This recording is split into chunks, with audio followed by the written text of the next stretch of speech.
केज तालुक्यात आणि शहरातही गेली 2-3 दिवसात पावसाची अतिवृष्टी झाली आणि त्यामुळं अनेक ठिकाणी बरंचसं नुकसान झालेलं आहे. मात्र या ठिकाणी केज शहरात विशेष म्हणजे जुन्या केजमध्ये या ठिकाणी माळी गल्ली इथं आपण बघतो या ठिकाणी एक भिंत कोसळून मधुकर पांचाळ यांच्या घराची भिंत कोसळलेली आहे. पंचनामाही माननीय तहसीलदार महोदयांच्या वतीनं या ठिकाणी तहसील कार्यालयाच्या वतीनं करतायत. खरं तर या भिंत कोसळल्यानं जो त्यांचा मुलगा आहे याच्या पायालाही लागलेला आहे आणि 3 टाकेही याच्या पायाला पडलेले आहेत. आपण बघतोय या ठिकाणी या भिंत कोसळल्यानंतर राहू देतात ठीक आहे. तर एकूणच हे नुकसान झालेलं आहे त्याचा पंचनामाही तहसीलच्या मार्फत या ठिकाणी करतायत.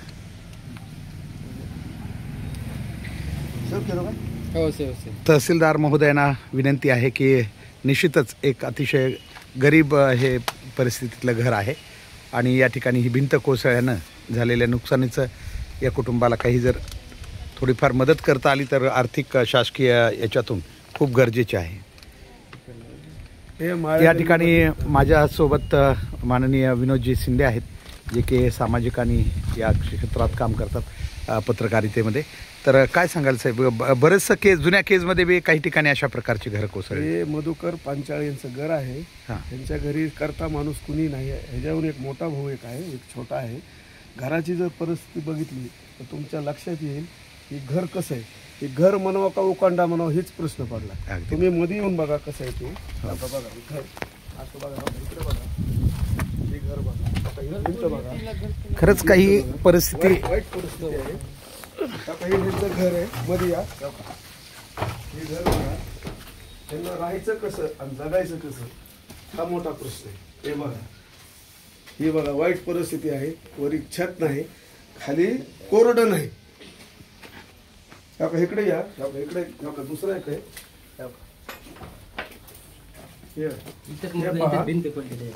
हे बघा कसं आहे, वाईट परिस्थितीमध्ये जीवन जगायला लागलेत. खाली कोरडं नाही. इकडं एक बघा, हा काही भिंत, इकडून निवारा नाही, छत नाही, करता माणूस कुणीही नाही मध्ये. ह्यांच्या 2 जण भावंडे, आई धुणं भांड करून जगते.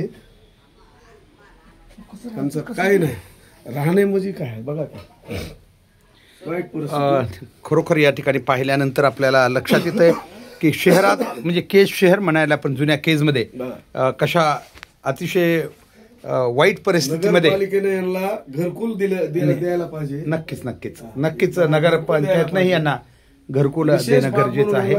अशा लोकांना जर आम्ही मदत करू नाही शकलो तर खरं तर मला वाटतं दुर्दैव आहे.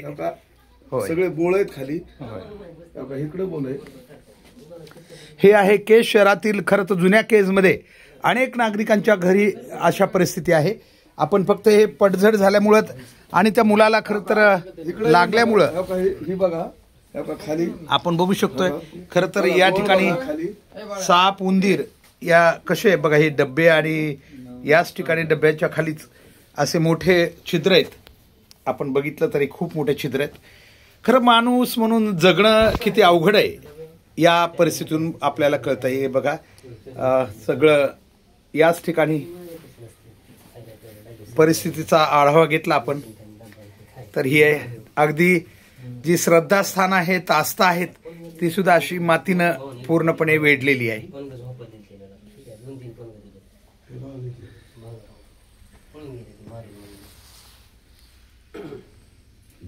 एकूण ही परिस्थिती पाहता म्हणजे केज सारख्या तालुक्याच्या ठिकाणी शहराच्या ज्याला शहर म्हणून गणलं जातंय त्या ठिकाणी जुन्या केजमधली परिस्थिती किती गंभीर आहे, नाजूक आहे.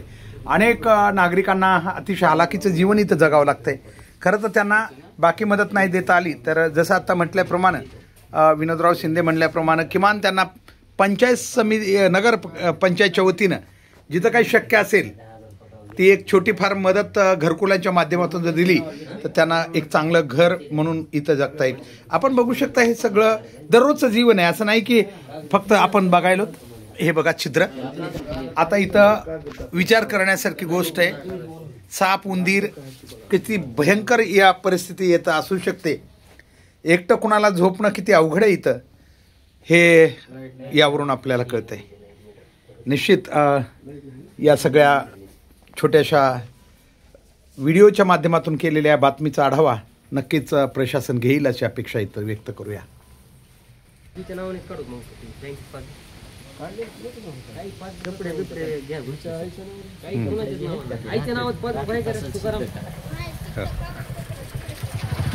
आहेतच ना काय मध्ये बी आपण बघितलंच ना राहण्याचंच ठिकाण आहे.